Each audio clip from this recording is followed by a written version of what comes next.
Assalamualaikum warahmatullahi wabarakatuh. Perkenalkan, nama saya Luna Indriani Napitepulu dengan NIM 0310242054. Saya berasal dari kelas Tadris Biologi 2 Fakultas Ilmu Tarbiyah dan Keguruan Universitas Islam Negeri Sumatera Utara. Nah, di video kali ini saya akan mempresentasikan mengenai hakikat evaluasi dalam Islam. Baiklah, yang pertama kita akan membahas mengenai pengertian evaluasi. Nah, apa sih evaluasi dalam Islam? Evaluasi dalam Islam merupakan proses penilaian yang sistematis terhadap suatu kegiatan atau hasil belajar untuk mengetahui sejauh mana tujuan yang telah ditetapkan tercapai. Nah, dalam konteks pendidikan Islam, evaluasi bukan hanya sekedar mengukur pengetahuan, tetapi juga mengukur nilai-nilai karakter dan akhlak yang sesuai dengan ajaran-ajaran Islam. Nah, tujuan evaluasi. Yang pertama, mengetahui sejauh mana tujuan pembelajaran tercapai. Yang kedua, mengidentifikasi kekuatan dan kelemahan peserta didik. Yang ketiga, memberikan umpan balik untuk perbaikan. Dan yang keempat, menilai efektivitas metode pembelajaran.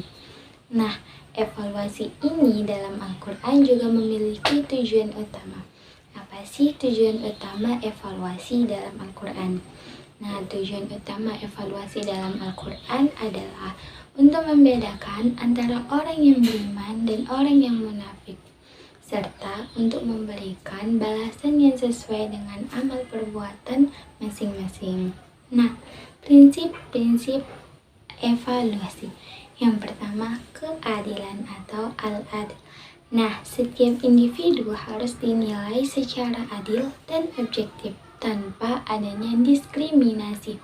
Nah, contohnya dalam memberikan nilai, guru harus mempertimbangkan usaha dan potensi masing-masing siswa, bukan hanya hasil akhir. Yang kedua, komprehensif atau al-syumul.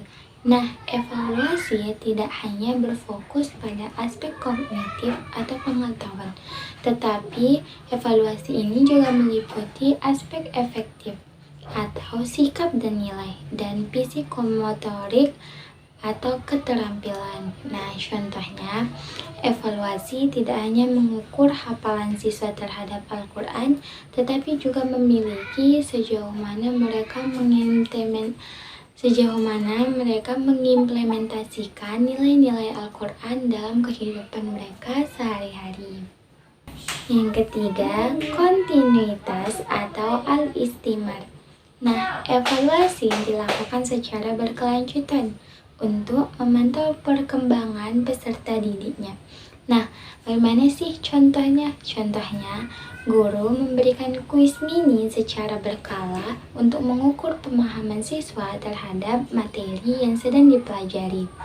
Nah, yang keempat, objektivitas atau al-wakiyah. Nah, evaluasi harus berdasarkan fakta dan data yang akurat, bukan pada opini pribadi.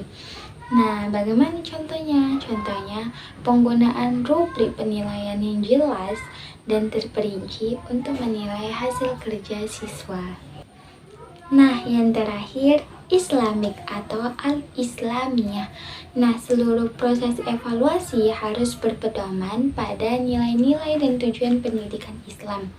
Nah, contohnya, penggunaan soal-soal yang berkaitan dengan Al-Quran, hadis, dan akidah dalam evaluasi.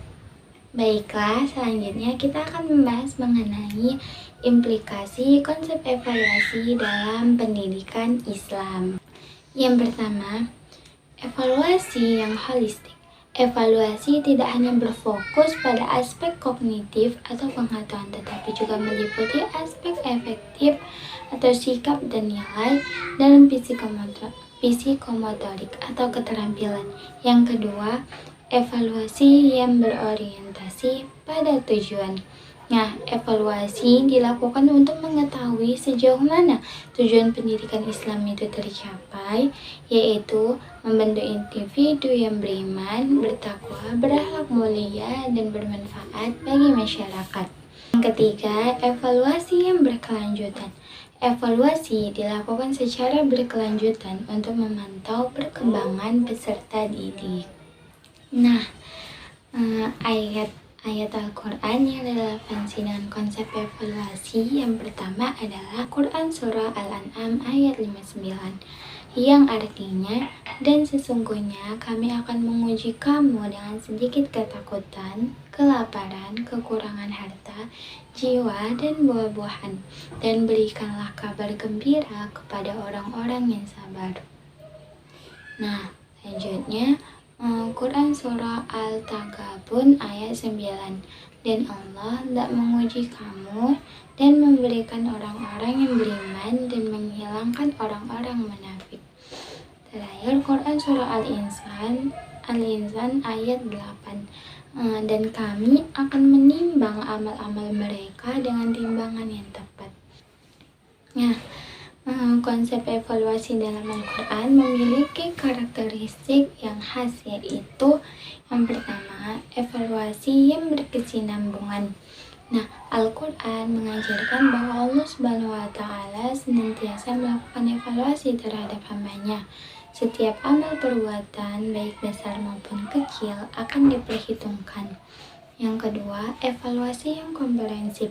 Evaluasi dalam Al-Quran tidak hanya terbatas pada amal perbuatan lahir saja, tetapi juga mencakup nilai, ikhlas, dan keimanan seseorang.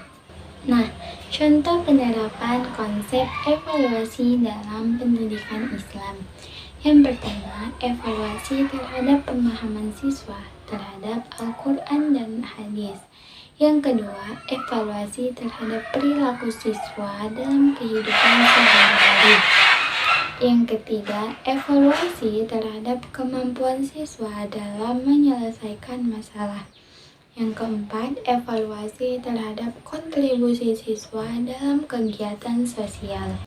Nah, evaluasi dalam Islam memiliki karakter yang unik, yaitu yang pertama, fokus pada nilai-nilai Islam. Evaluasi tidak hanya mengukur pengetahuan, tetapi juga nilai-nilai akhlak, iman, dan takwa. Nah, yang kedua, tujuan evaluasi ini lebih luas. Evaluasi dalam Islam bertujuan untuk membentuk individu yang soleh dan soleha, bukan hanya sukses secara duniawi, tetapi secara akhirat juga. Nah, yang ketiga, metode yang beragam. Selain tes tertulis, evaluasi dalam Islam juga menggunakan metode seperti observasi, wawancara, dan analisis portofolio. Baiklah, kesimpulannya adalah evaluasi dalam Islam adalah bagian integral dari proses pendidikan dan pengembangan diri. Dengan memahami hakikat evaluasi, prinsip-prinsipnya, dan tujuannya, kita akan dapat melakukan evaluasi yang lebih efektif dan bermakna. Sekian video dari saya, kurang terlebihnya saya mohon maaf. Saya tutup dengan wabillahi taufiq wal hidayah. Wassalamualaikum warahmatullahi wabarakatuh.